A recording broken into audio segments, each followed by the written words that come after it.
Saber Direito desta semana, a professora Helena Lariucci traz o curso de Direito Processual Civil, da inicial ao recurso de apelação. Ela aborda detalhes sobre tutelas provisórias, petição inicial, defesa do réu, audiências cíveis, além das regras previstas em lei para a apresentação do recurso de apelação. Já está no ar a aula 4.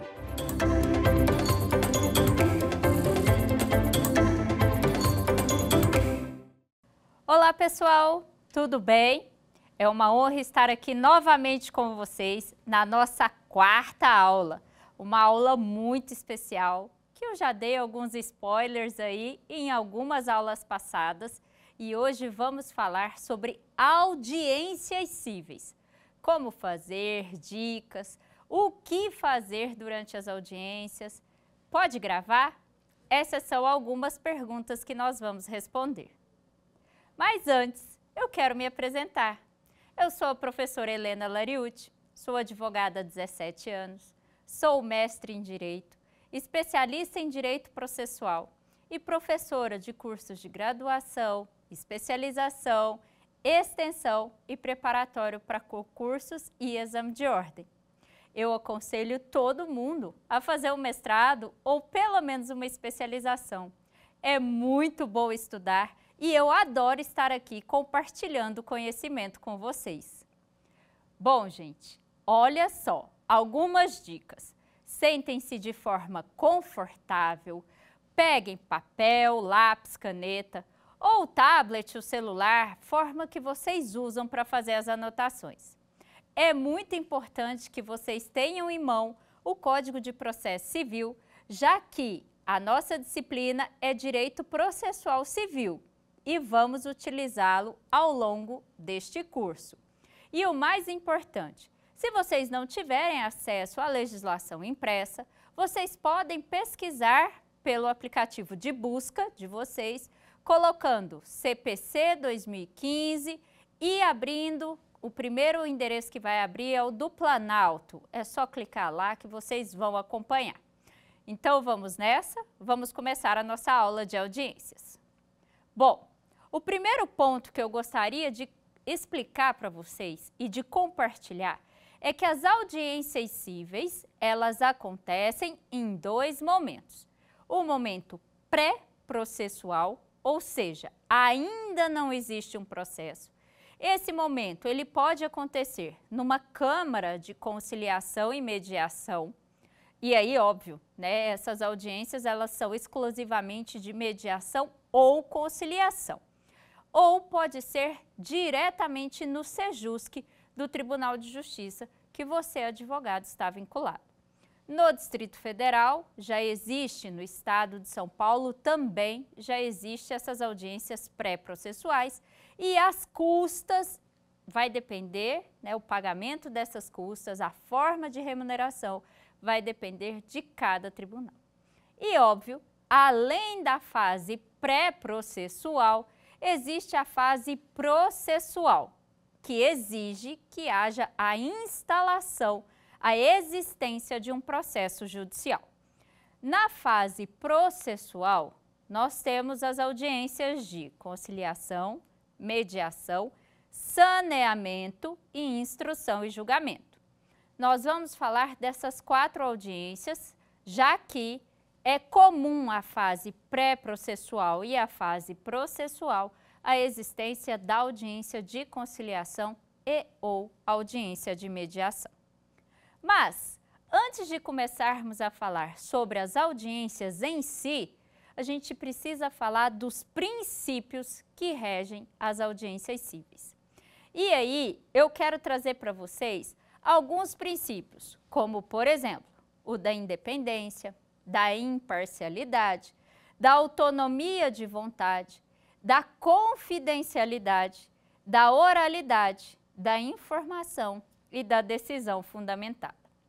Neste ponto, é importante a gente observar que esses princípios, além de constar na legislação processual, também constam na Resolução 125 do CNJ, que é a resolução que trata sobre mediação e conciliação.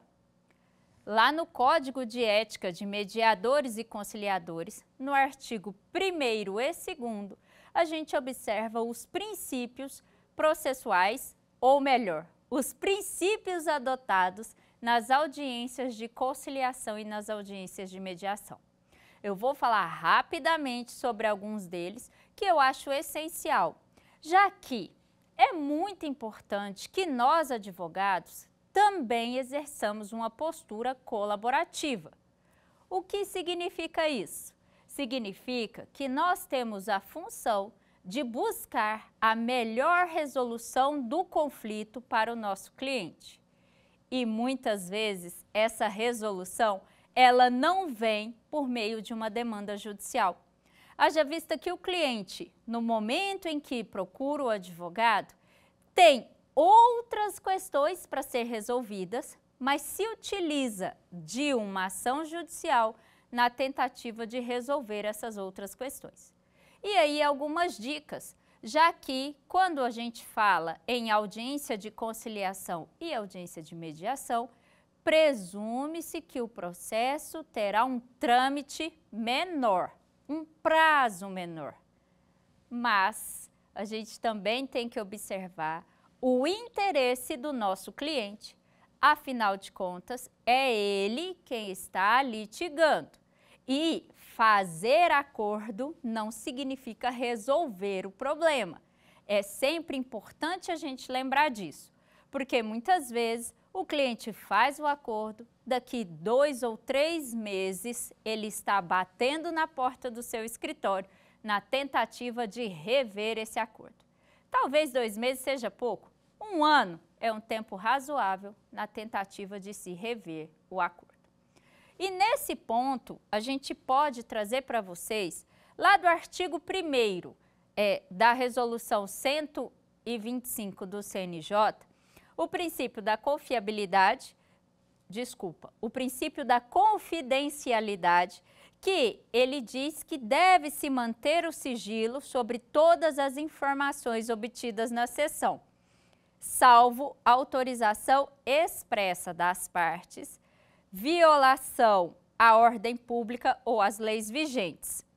Aqui, gente, é importante a gente ressalvar que o mediador ou conciliador não podem ser testemunhas num caso normal, a não ser que haja o cometimento de algum crime durante a sessão de mediação ou conciliação. Uma outra questão, um outro princípio que deve ser observado é o princípio da imparcialidade.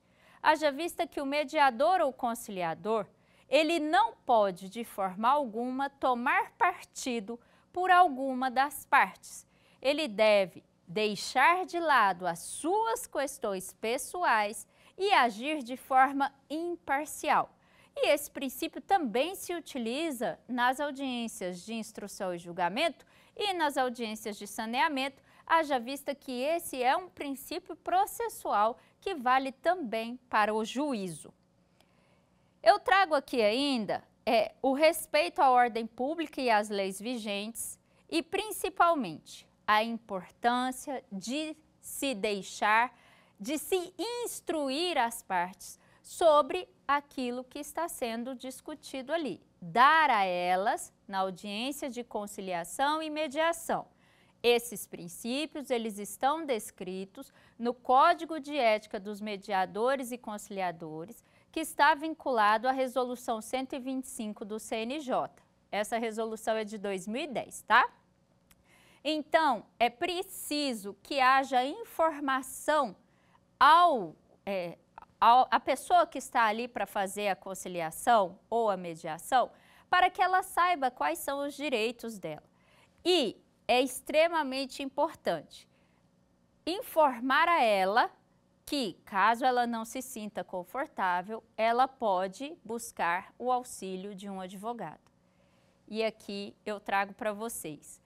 Não se pode impedir a presença do advogado nas sessões de mediação e conciliação. Ao contrário, é importante que o advogado esteja presente e desenvolva uma postura colaborativa.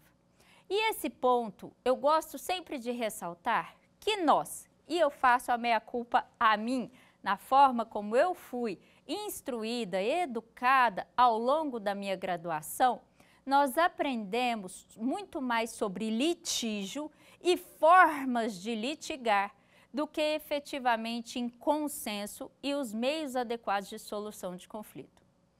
No Brasil, existe um movimento pela pacificação social, por meio tanto da conciliação quanto da mediação, e isso acontece por conta da ausência de celeridade, já que, como eu disse na aula passada e na aula anterior, se vocês não assistiram, voltem lá e assistam, quando a gente fala sobre o princípio da celeridade, que está lá no artigo 4º do Código de Processo Civil.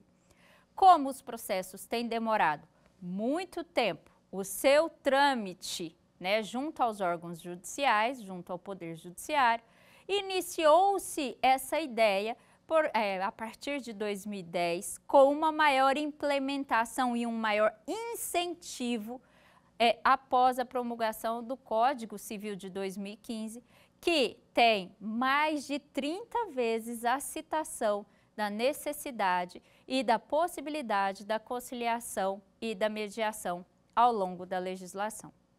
Tanto é verdade que no artigo 3º, incisos 1 e 2, existe a informação de que o juiz deve oportunizar às partes a possibilidade de conciliar e de mediar.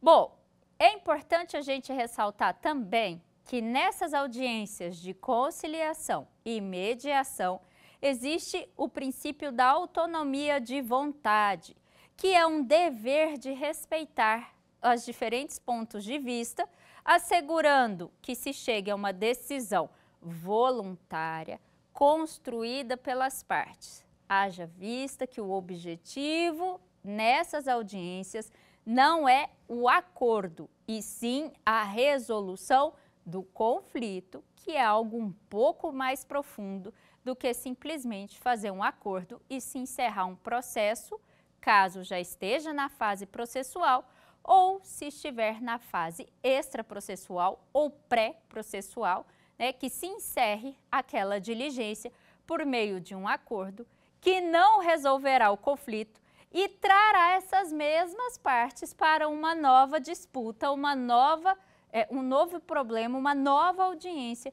em um curto espaço de tempo.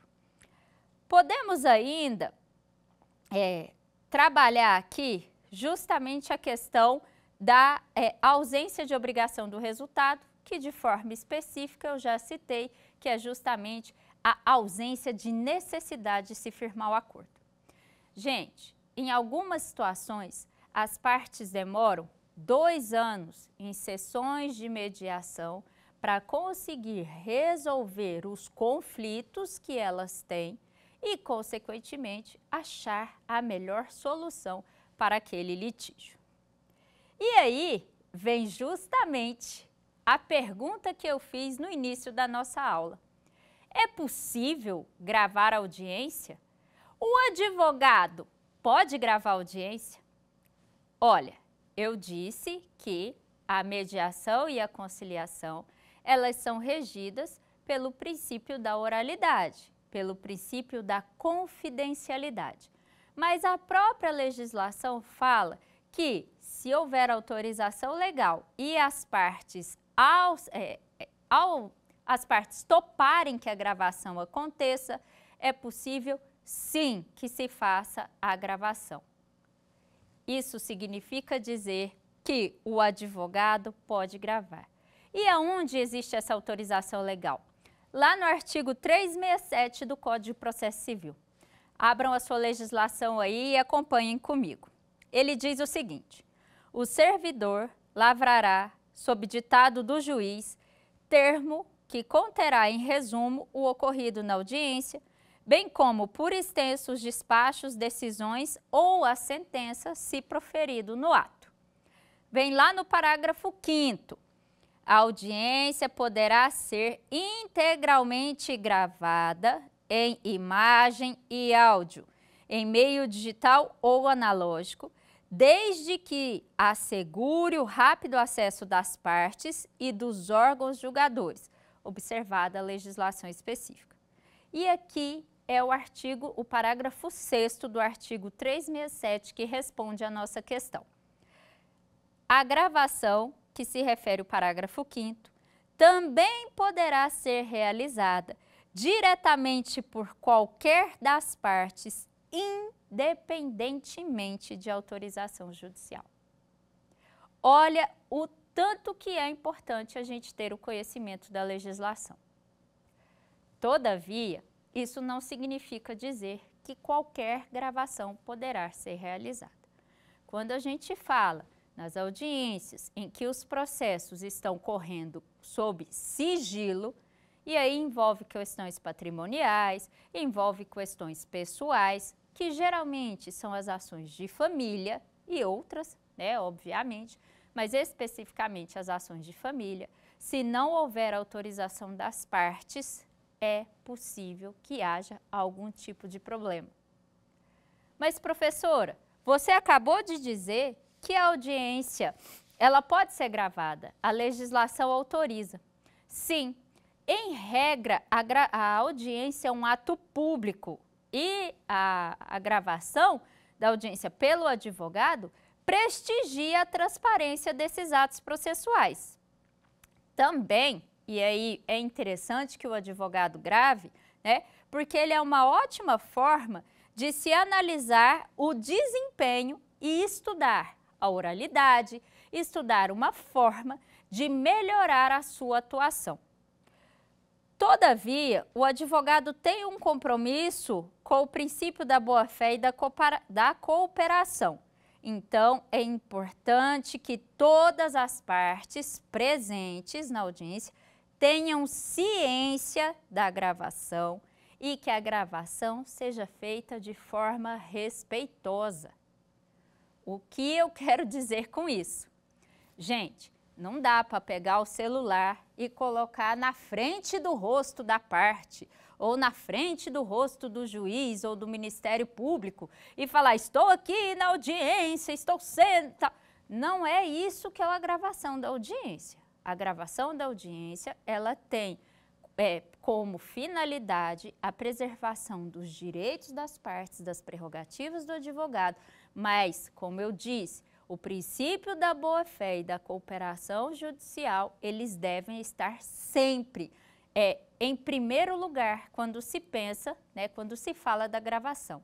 Então, não custa nada o advogado informar que está gravando, até porque, se a parte não concorda e é um processo sigiloso, aí vai-se haver a discussão sobre a legalidade desta gravação ou não.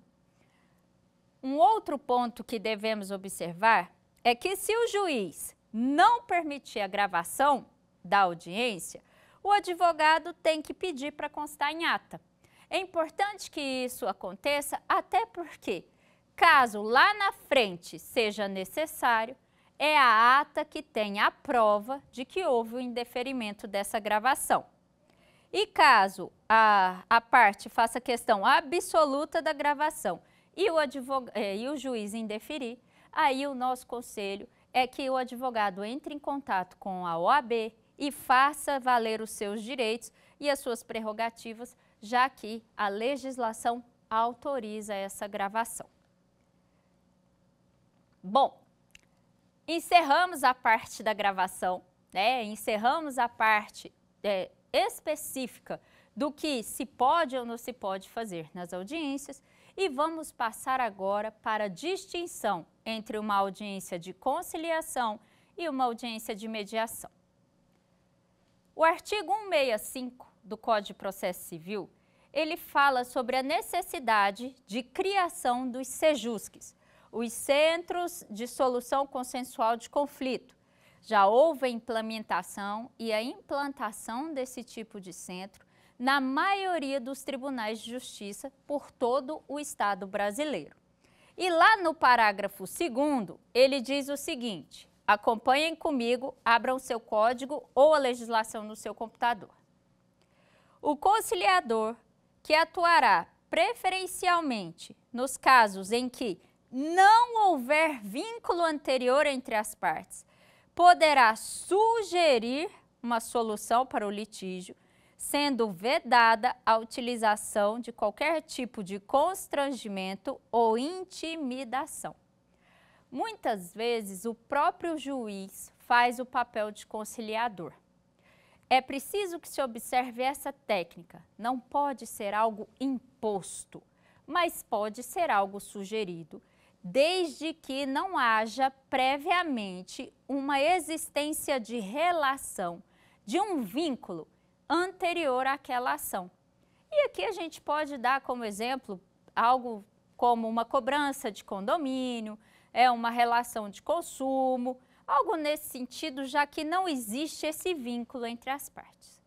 Já o parágrafo 3º diz o seguinte: o mediador, que atuará preferencialmente nos casos em que houver vínculo anterior entre as partes, auxiliará os interessados a compreender as questões e os interesses em conflito, de modo que eles, e aqui a legislação quer dizer as partes em conflito, possam, pelo restabelecimento da comunicação, identificar por si próprios a solução consensual que gera benefício mútuo.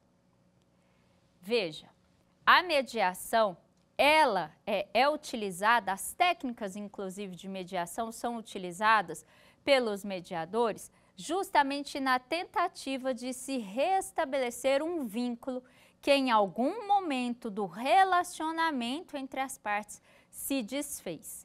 E aqui a gente dá como exemplo, a maioria das audiências de mediação, acontece quando há nas ações de família, porque são relações continuadas. Existe um vínculo anterior e a depender da ação, como por exemplo a ação de guarda, esse vínculo irá perdurar até a criança completar, pelo menos, até completar 18 anos.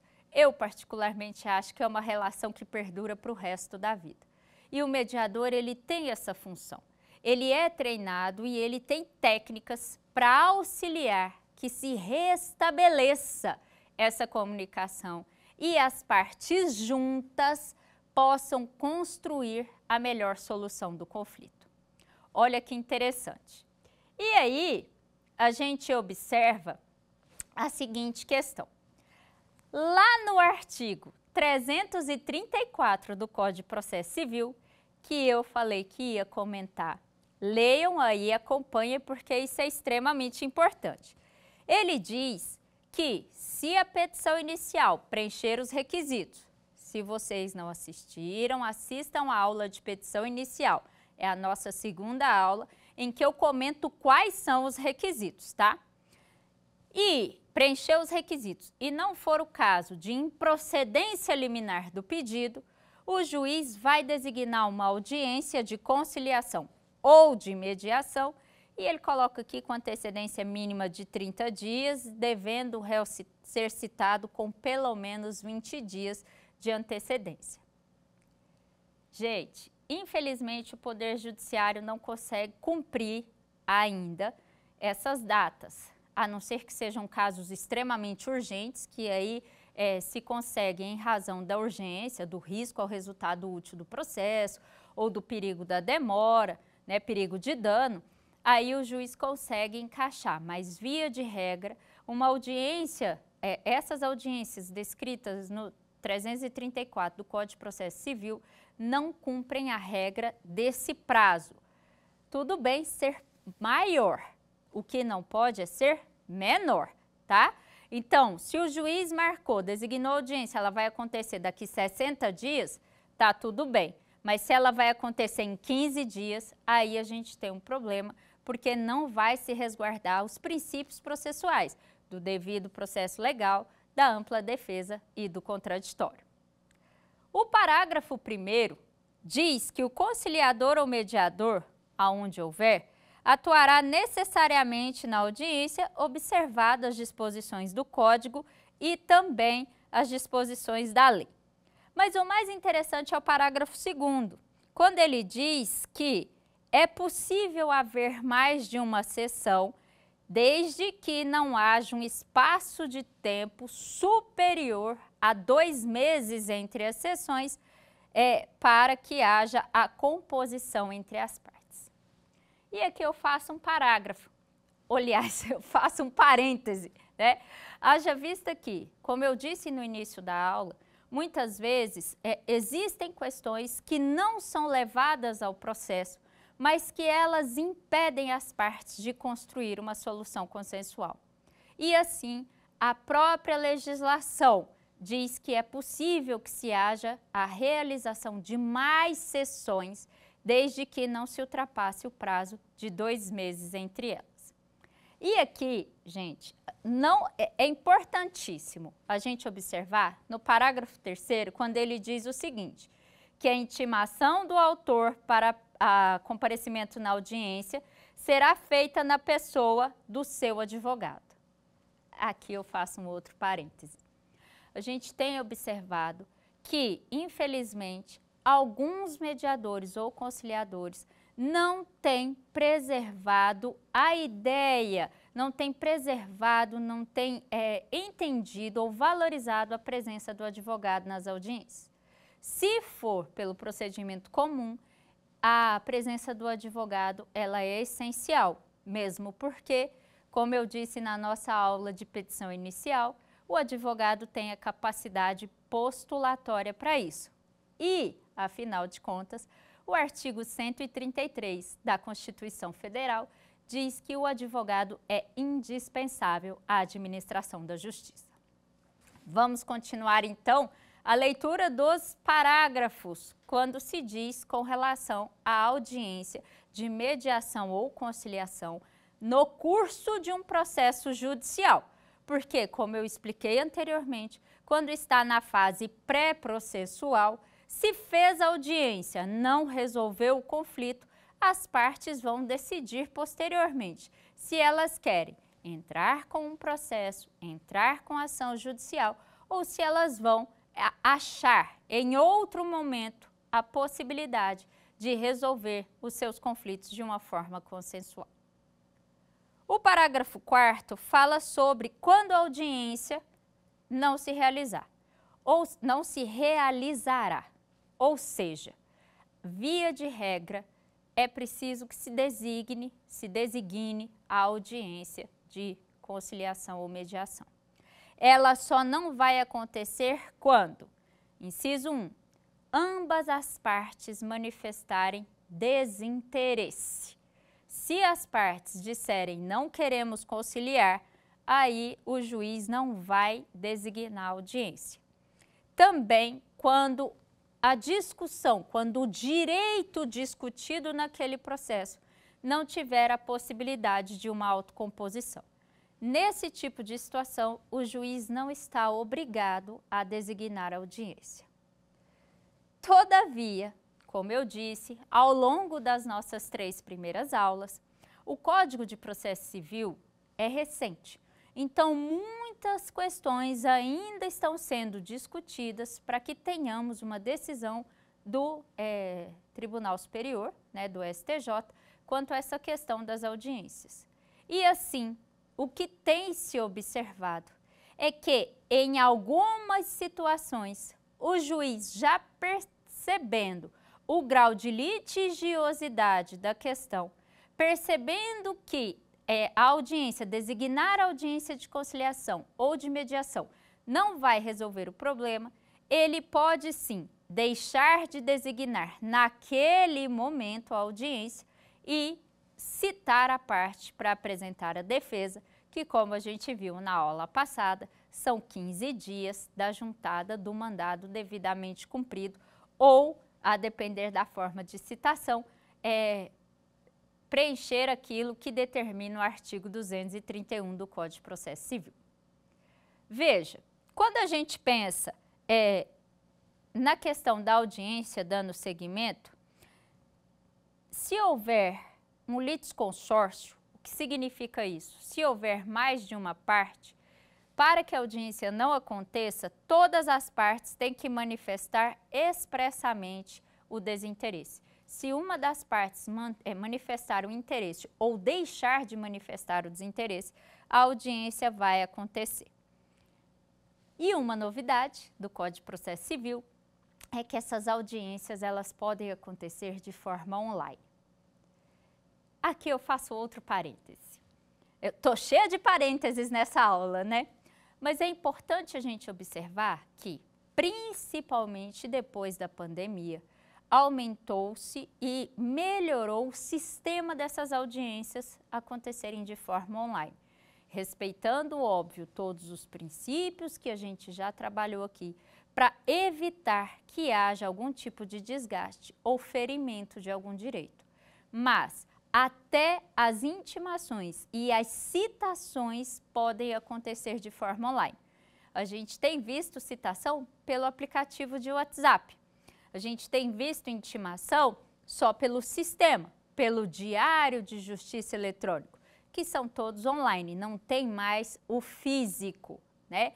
Então, as audiências também seguem esse rito e observamos que, a depender da situação, elas acabaram se tornando a regra, tendo as partes e os advogados se manifestarem pedindo que elas aconteçam de forma presencial. E encerrando aqui o artigo 334, que eu acho que é importantíssimo a gente falar, é que o parágrafo 8º, ele fala sobre a aplicação de multa de até 2% do valor da causa ou da vantagem econômica a ser percebida por uma das partes, é a multa por não comparecer na audiência.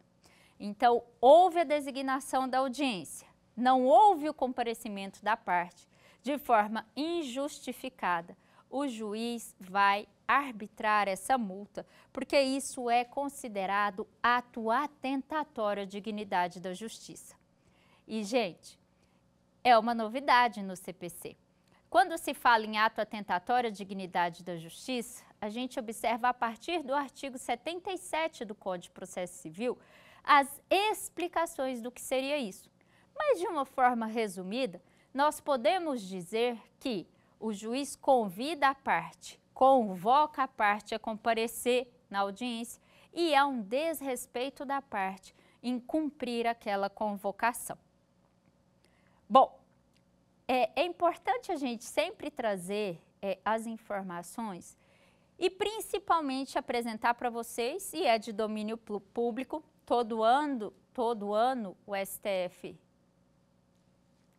todo ano o STJ lança a Justiça em Números, em que ele explica, ele demonstra a quantidade de audiências de conciliação e mediação, óbvio, do sistema judiciário, seja tanto na fase pré-processual, vinculada ao Poder Judiciário, e na fase processual, ele consegue fazer a estatística e nós temos observado uma mudança de comportamento no nosso país.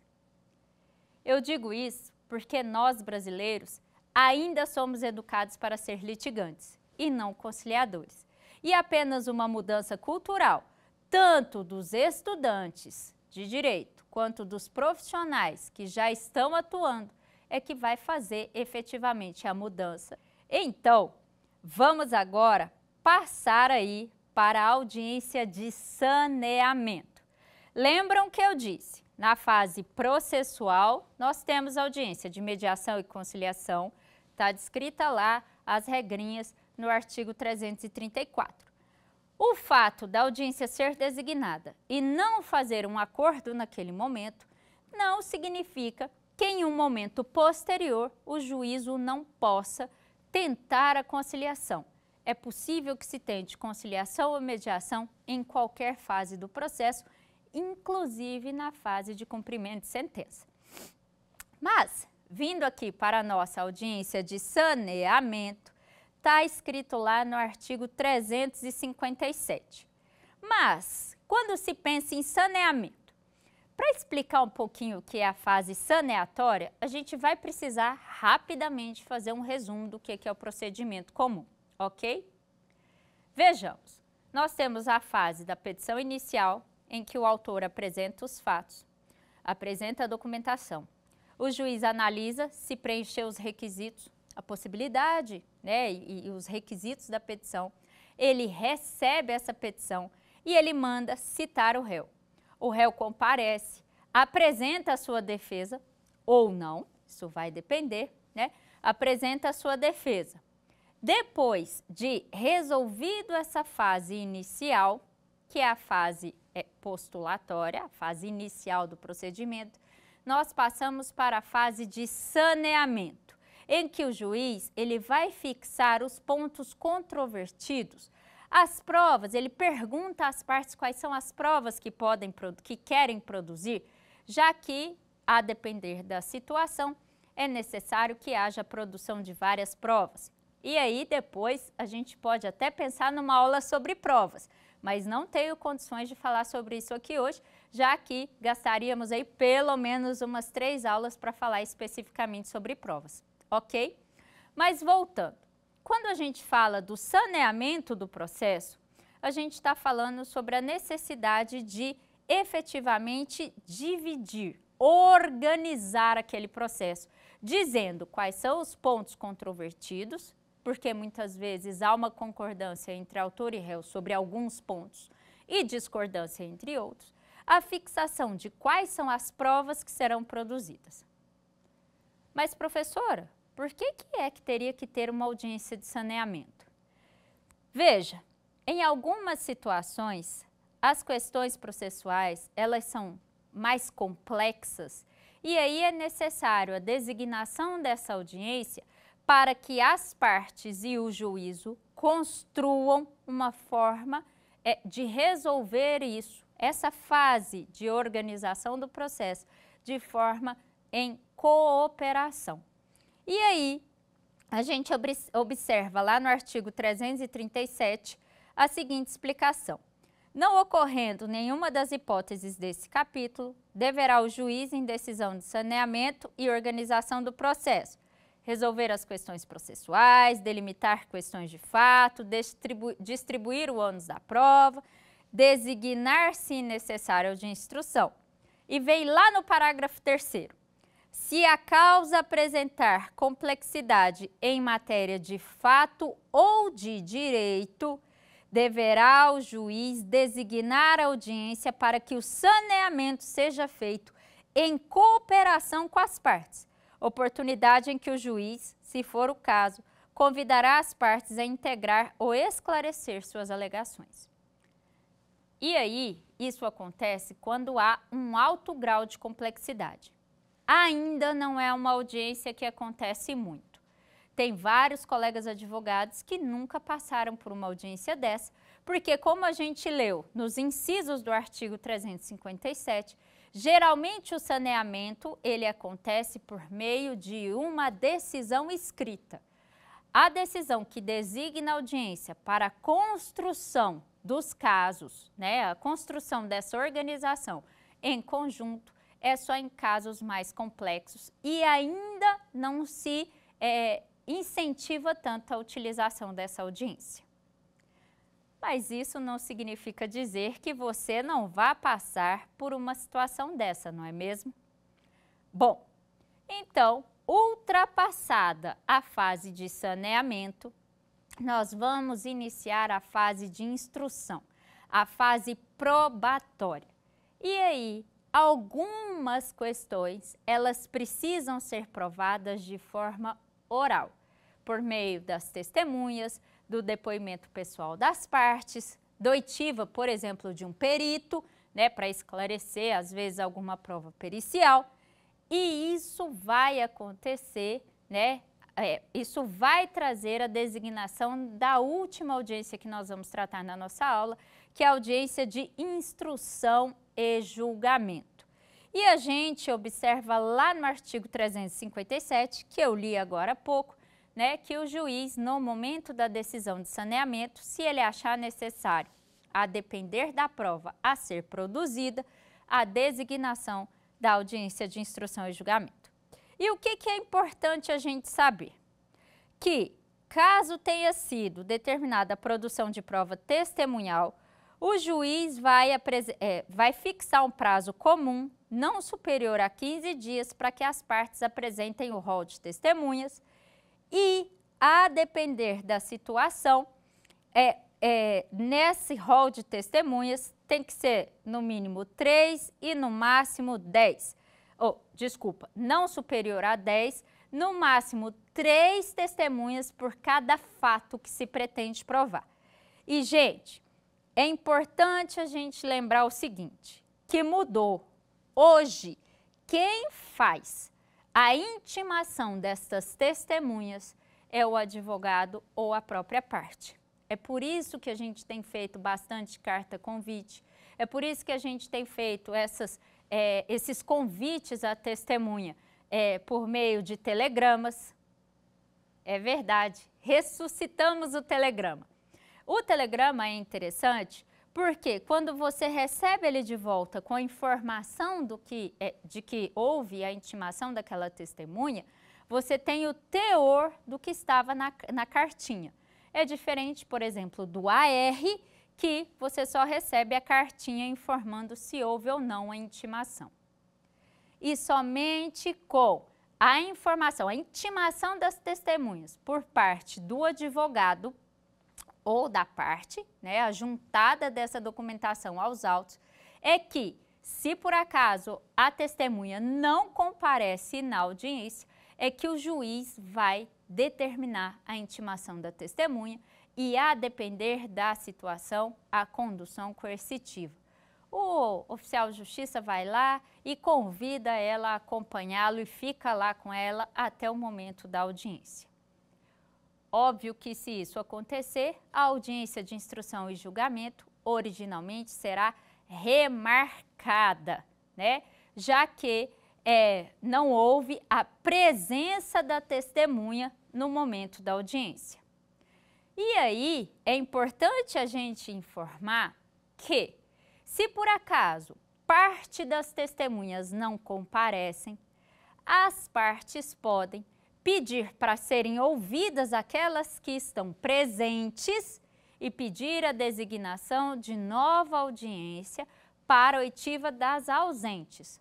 Ou, se for, né, isso vai depender da situação de cada caso, pode pedir a remarcação e pedir ao juiz que intime as testemunhas para voltarem. Elas sairão de lá intimadas da nova data e do novo horário da audiência. E aqui, lembra que eu falei agora há pouco que é possível apresentar o rol em prazo superior a até 15 dias, um prazo comum, apresentar o rol de testemunhas. O juiz vai dar um despacho nesse sentido. Após a apresentação deste rol, só é possível substituir a testemunha se ela vier a falecer, se ela estiver com enfermidade que não tenha condição de depor. E aqui é importante a gente falar, eu já assisti colheita de depoimento de testemunha que estava internada no hospital, pediu-se o adiamento, o juiz perguntou para a testemunha, você pode depor online, tá, gente? A testemunha estava internada, não tinha condição de ir até o juízo, mas de forma online ela conseguiu depor. É óbvio que se ela tiver numa condição, por exemplo, de estar desacordada, aí não tem condição de proferir. E aí é possível que haja a mudança, a substituição dessa testemunha. E por último, é possível substituir a testemunha que tenha mudado de residência ou local de trabalho e ela não tenha sido encontrada. Bom, para finalizar a nossa aula, eu quero dizer a vocês que algumas questões não têm condição de serem provadas por meio de testemunhas. Testemunha prova fato que ela viu e não fato que ela ouviu dizer. E provas que obrigatoriamente têm a necessidade de ser no papel, ou seja, né, uma prova escrita, a testemunha não tem a condição de substituir, exceto por algumas exceções que estão descritas na legislação. Eu espero que vocês estejam gostando da nossa aula. Se tiverem dúvidas, podem mandar para mim lá no meu Instagram, @HelenaLariucci com 2 Cs, igual o cappuccino, não se esqueçam. E eu estou à disposição. E agora vamos para o nosso quiz. Teremos 3 perguntinhas.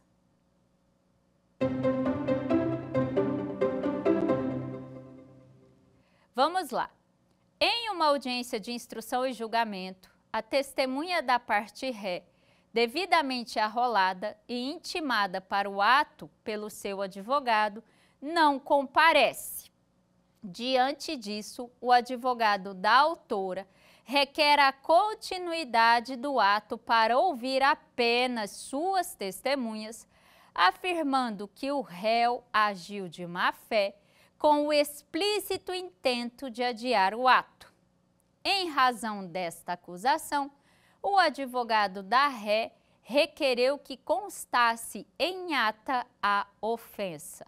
Diante desse cenário, o magistrado deve: letra A, adiar a audiência se a testemunha da ré não compareceu, para que em nova oportunidade sejam colhidas todas as provas orais de forma única.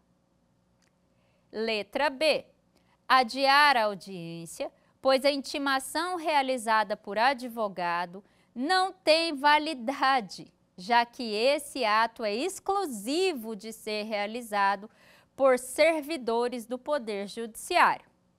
E letra C, realizar a audiência para oitiva das testemunhas da autora, constando em ata todas as ocorrências, inclusive a fala do advogado da ré, e ao fim designar nova audiência para oitiva da testemunha faltante.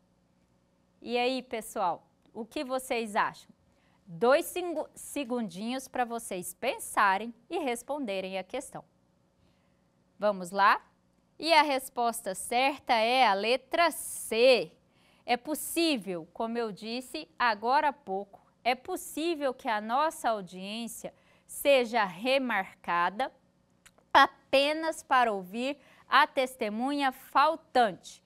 E tudo o que acontece, todas as ocorrências que acontecem durante a audiência, elas podem sim ser colocadas em ata de audiência.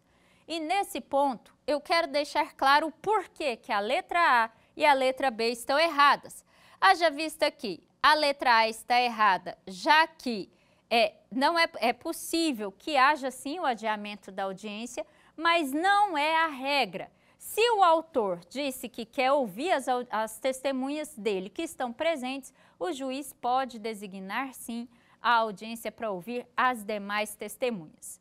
E a letra B, ela está errada, haja vista que, como eu disse para vocês anteriormente, essa obrigação de intimação das testemunhas por meio das cartas convites passou agora a ser do advogado e das partes.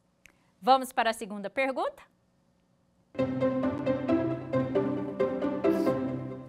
Vamos lá. A respeito da audiência de instrução e julgamento, assinale a afirmativa incorreta. No dia e na hora designados, o juiz declarará aberta a audiência de instrução e julgamento e mandará apregoar as partes e os respectivos advogados, bem como outras pessoas que dela devam participar. Letra B. A audiência será sigilosa, ressalvadas as exceções legais e a concordância das partes. Letra C.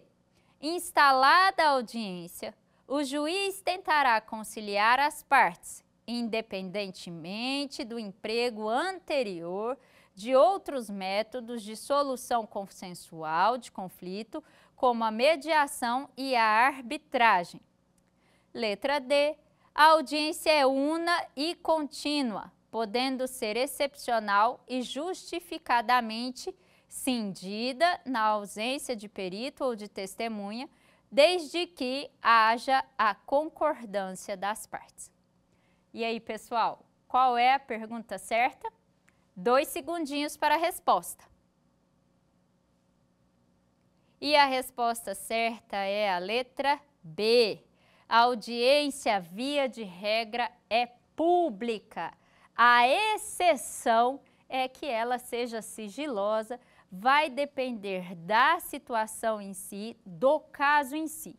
Se o caso for um caso de sigilo, essa audiência é sigilosa e assistir essa audiência somente é possível com autorização das partes e do juízo. Vamos para a pergunta número 3.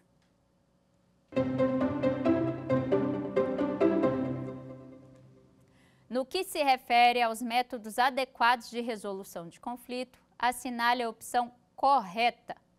A conciliação e outros métodos de solução consensual de conflito deverão ser buscados preferencialmente por advogados, defensores públicos e membros do Ministério Público no início do processo judicial, cabendo o juiz estimular a mediação, inclusive no curso do processo judicial. Letra B. Cabe a aplicação de multa pelo não comparecimento pessoal à audiência de conciliação, por ser ato atentatório à dignidade da justiça, quando a parte não comparecer ao ato, pois se trata de um ato de presença obrigatória, não podendo a pessoa se fazer representar. Letra C. É aplicável à parte requerida a multa prevista no artigo 334, parágrafo 8º do CPC, quando a autora manifestar interesse na realização da audiência de conciliação e o réu não comparecer no feito, mesmo que este tenha manifestado o seu desinteresse previamente. E letra D. Segundo o entendimento do STJ, é causa de nulidade processual a falta de realização da audiência de conciliação prevista no artigo 334 do CPC. Vamos lá, pessoal, 2 segundinhos. E a resposta certa é a letra C. É aplicável à parte requerida a multa prevista como ato atentatório à dignidade da justiça, quando a parte autora manifesta o interesse na realização da audiência e o réu deixa de comparecer. Como eu disse para vocês, é importante a gente esclarecer que só vai haver a desmarcação da audiência, ou seja, ela não vai se realizar se ambas as partes declararem, manifestarem a ausência de interesse na realização da audiência. Bom, pessoal, foi uma satisfação estar aqui com vocês nesta aula de hoje. Eu espero que vocês estejam aproveitando. Caso tenham dúvidas, podem me perguntar no Instagram, lá no @HelenaLariucci, com 2 Cs de casa. E, se for o caso, podem me procurar também pelo site www.lariucci.adv.br, que depois, no fim da nossa última aula, eu vou deixar um presente para vocês. Até logo e até a nossa próxima aula, em que falaremos sobre o recurso de apelação. Quer dar alguma sugestão de tema para os cursos do Saber Direito? Então mande um e-mail para a gente, saberdireito@stf.jus.br. Você também pode estudar pela internet. Acesse nosso site radioetvjustiça.jus.br ou pode rever as aulas no canal do YouTube, @Rádio e TV Justiça.